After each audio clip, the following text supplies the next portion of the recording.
In other interviews, you've shared that as much as you are rescuing the dogs are rescuing you. That's when my friend called me 3 months into my grieving process. And after losing Meg, and I used them as the reason to get out of the house. And so, yeah, I wasn't suicidal or anything like that. I enjoy life too much, and I have children. You just don't do that. You don't because if you have pain, that doesn't end the pain. You just give it to your kids. So it was getting out there and saving the dogs. It gave me a new purpose. It just gave me a new purpose in life.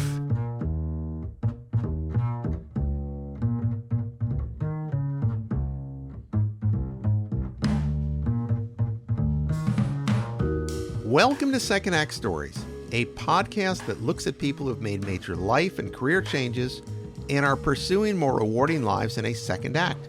I'm your host, Andy Levine. And I'm Andy's co-pilot today, Scott Merritt.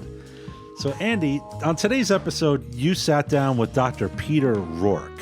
He's the founder of an organization called Is My CoPilot. Tell me about the interview. It was a lot of fun sitting down with Peter.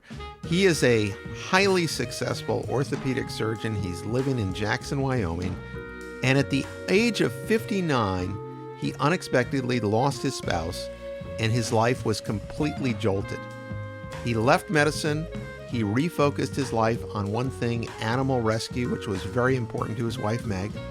And he became the founder, president, and chief pilot of Is My CoPilot, a group that transports animals from overcrowded kill shelters to adoption centers where families are waiting to get a new pet.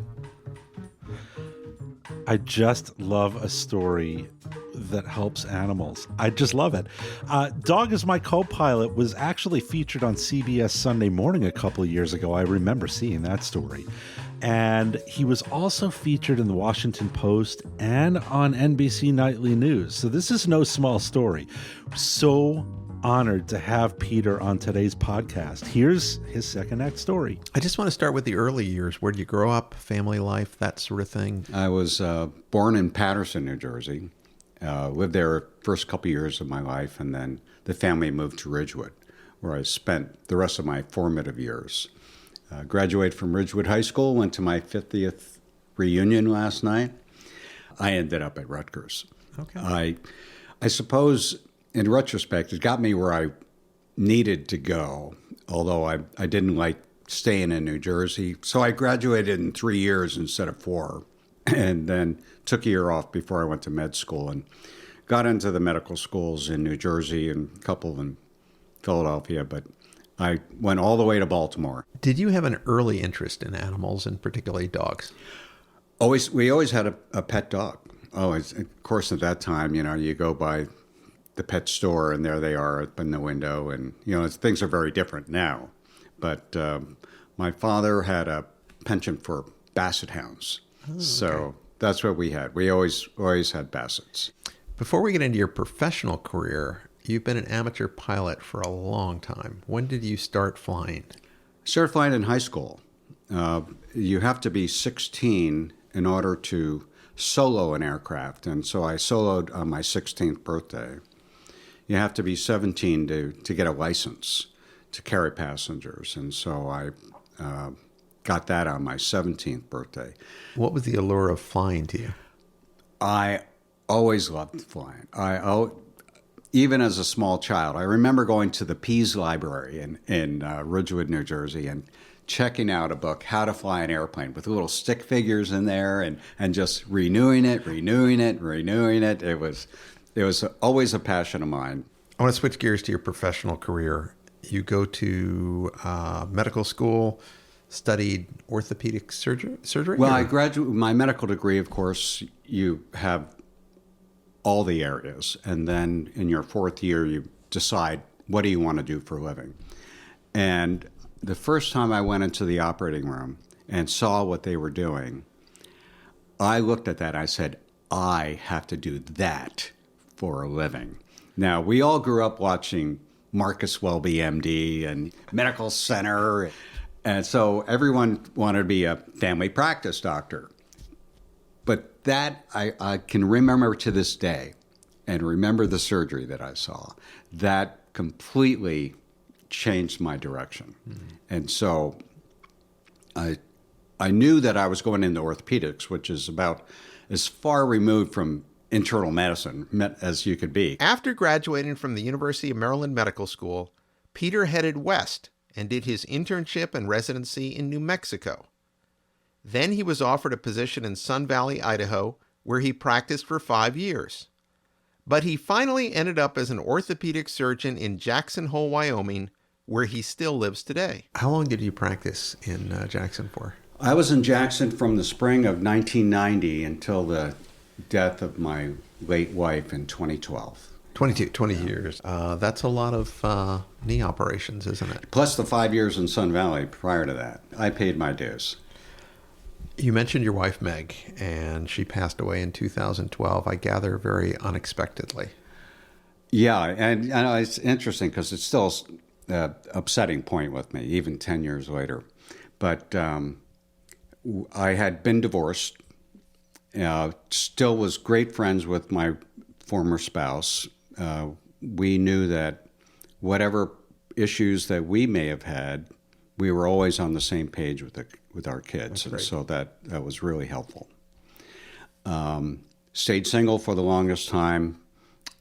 Met Meg, and she was going to school in Aveda in Denver as a massage therapist. She had an ACL tear, did her ACL reconstruction.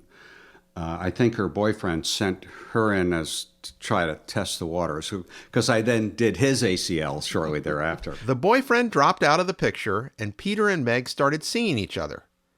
And yes, they finally got married. She said, well, I'll tell you what, let's get married on leap year day. That way you don't have to worry about it once every 4 years. I said, deal. So we got married, beautiful fairy tale wedding, I allowed her to be the complete bridezilla, and it was just great. 2 months later, she has a cardiac arrest. She's the picture of health. It was just one of those lightning bolts that comes out of the sky and strikes down an otherwise healthy individual.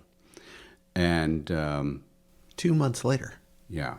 Wow. Yeah, it was awful. Oh, my gosh. So, and that broke me. That was it. I couldn't work. I couldn't eat. I couldn't do anything. And you are 59 years old at the time, something like that?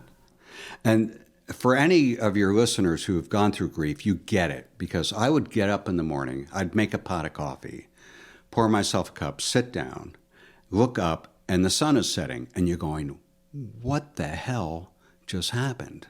I mean, you completely lose it. So about 3 months into this, I'm kind of wasting away up there, a complete hermit. And just so I get this, so you're in just a dark, dark place, it sounds like, and just it's terrible shape. It's not depression, it's grief. But physically it has the same effect, I think. So and people who suffer from depression often can't identify the trigger. With grief, of course, you have the trigger, so there's no medical treatment for it, just time and ride through it. And they say time heals all wounds. They do. I mean, the grief used to be like right here in front of me all the time. It's still there, but it's kind of in the back of my head now. So yeah. I don't dwell on it, but if I think about it, it's right there. So I got a call about 3 months later from a mutual friend of ours, and it was just a sweetheart. And I had done her ACL too. And she says, Peter, you need to knock this off. She said, Meg would want you to be happy. She wants you to be happy. You have to stop that and get out there again. So I had my dog Doyle, and that was our rescue dog with Meg, and really it was her dog, and he was as depressed as I was. I mean, So I had an airplane. I love rescue dogs. Meg and I would occasionally do a rescue flight, fly one dog, one place, one time, and stuff like that. And interesting, she never liked that I did that. She says, "You're going to meet other women." I said, why would I want to meet another woman when I have you? Holy smokes, you don't get it, do you? And so I was asked by the Animal Adoption Center in Jackson, Wyoming, to fly dogs from San Francisco. They wanted to create a collaborative relationship with the San Francisco SPCA. And Marty Watts, who runs the San Francisco SPCA, is just a terrific gal, runs a great organizations. And so I flew out there, I had lunch with her. She pulls me aside and says, "These wealthy women in Jackson don't need your help. I want to introduce you to somebody who does." I said, "Okay." She says, "I want you to meet Sharon Lohman, who lives in Merced, California." And so I flew down the next day. Sharon walked me through the municipal shelter there. They were euthanizing 94% of all the dogs that came through the door. Just a complete shit show. I'm sorry. Do you? Yeah, no, you're fine with that. Don't worry. Okay. And she was desperate to save these animals. I'll never forget it. It was September 4th, 2012. And I had no idea. I was blind to the idea how big the problem was. And now here it is staring me in the face. So I did dozens and dozens and dozens of flights for her. And she wanted me to be her best kept secret. Sadly for Sharon, the receiving partners also were receiving dogs from other areas, and they asked, "Well, would you fly for this group and this group and that group?" So I was flying 4 and 5 days a week, and I wanted to be home with my dog, and I'm an orthopedic surgeon, retired, I should be on the golf course. And here I'm in a cockpit of an airplane flying 4 or 5 days a week. But I knew I had the skills, I had the time, and I had the resources. And you're just donating your time, but also underwriting the cost of all these flights. Absolutely. Okay. But I knew it was the right thing to do. I had been blessed at that point, and I needed to share it with somebody. And I was over the people business. I was now into saving dogs, and my dog Doyle would accompany me on these flights. And so I did that for a couple years. During this time, Peter is flying a tiny single-engine plane. With the seats taken out in the back, he could either save 20 Chihuahuas or 2 big dogs on each flight. So he decided it was time to scale up. I contacted a broker for Cessna Caravan, is the aircraft that I bought. And we looked around, we just did a lot of tire kicking and stuff, but found one that fit our budget. $1 million now, and you're thinking, fit our budget, up in Canada. It was a mining company. They were shutting down their aviation department. I went up there. Now, the Canadians are very strict about the maintenance on an aircraft. So I knew structurally the aircraft was sound and the engine was in great shape. But the aircraft looked terrible. I mean, the paint was chipping off. The inside, the ceilings it looked like an old Oldsmobile. Everything was falling apart. I looked at it, I said, "Perfect. This is the perfect airplane. I'm only worried about what's forward of the firewall, and the dogs don't care what it looks like in the back."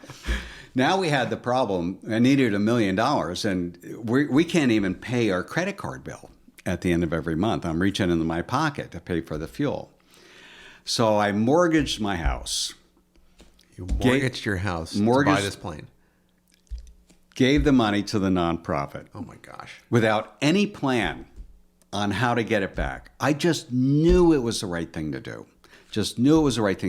But suddenly I go from flying 20 dogs at a time to 200 dogs you at a scaled time. up big time. With the new plane, it was time to scale up the entire organization too. He hired an executive director. Petco signed on as a major sponsor, and they started training more pilots to take on more flights. They even bought a second plane that is now based in Dallas. The group recently hit the milestone of saving 25,000 animals. But that still is only scratching the surface. If you could characterize the scope of the problem you're trying to solve? I mean, how big a problem is this in America? How many dogs are euthanized a year? Do you have any sense of that? It's in the millions. It's absolutely, the number is an estimate. Anywhere between 1.6 and 3.6 million dogs a year.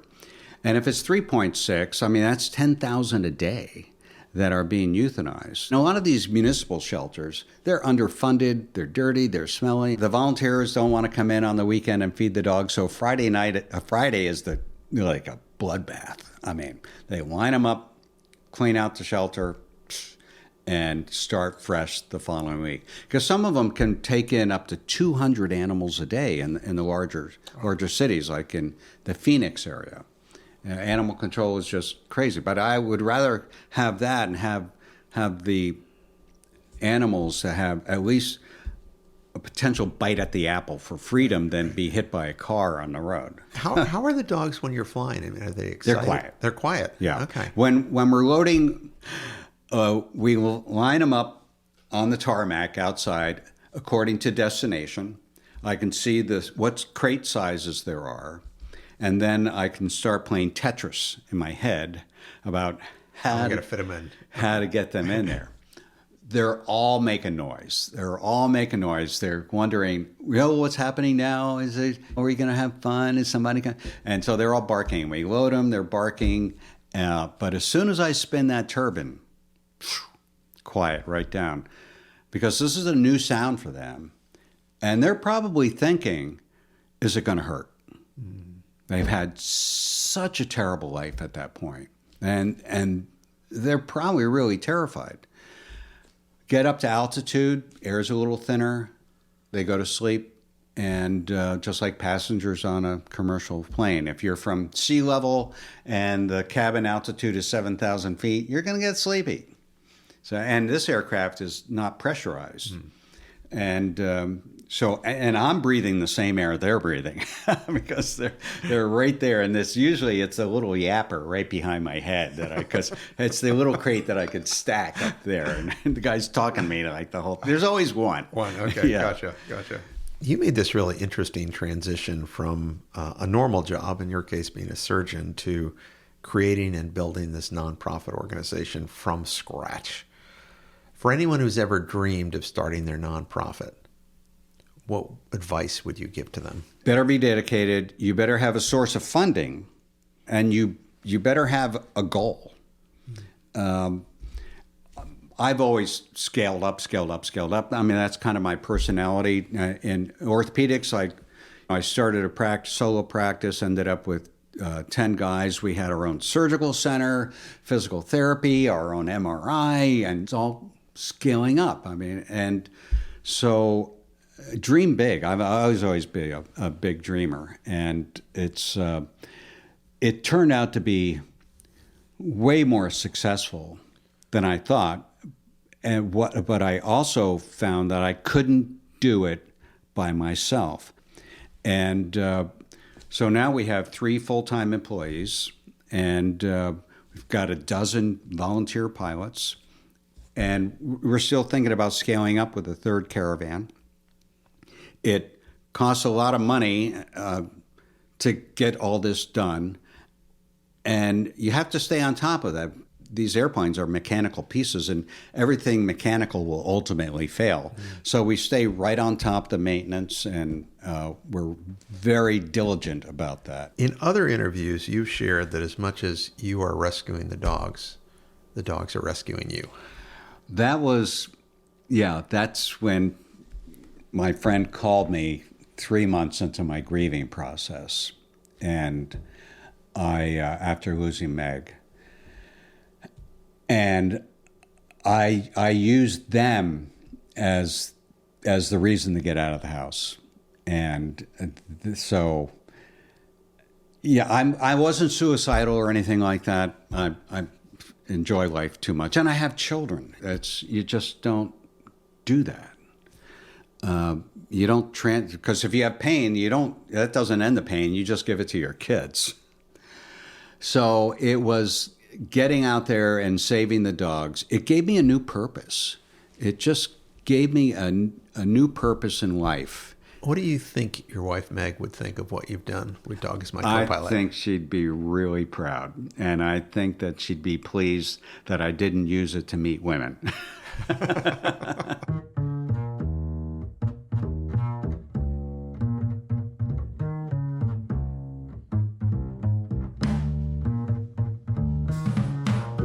Scott and I get to meet a lot of amazing people on the Second Act Stories podcast.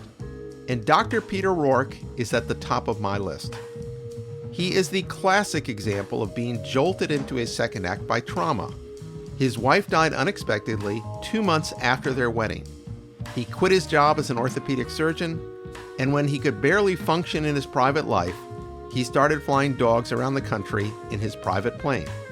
And that gave him a new purpose. And the dogs ended up saving him as much as he saved the dogs. Just like his orthopedic practice in Jackson Hole, Wyoming, he scaled up the organization from a one-man show to a major operation that is saving over 5,000 dogs every year. You can learn more about Dog Is My CoPilot by visiting www.dogcopilot.org. They would love to have your financial support, or as Peter suggested in our interview, have you join the fight by working in an animal shelter in your own community. One final request today: we always appreciate listener feedback. If you like what you're hearing, please let us know. And if you have suggestions for improving Second Act Stories, we'd really love to hear from you. You can always drop us a line at secondactstories@gmail.com. That's it for today. We hope you'll keep listening. There are more Second Act Stories just around the corner.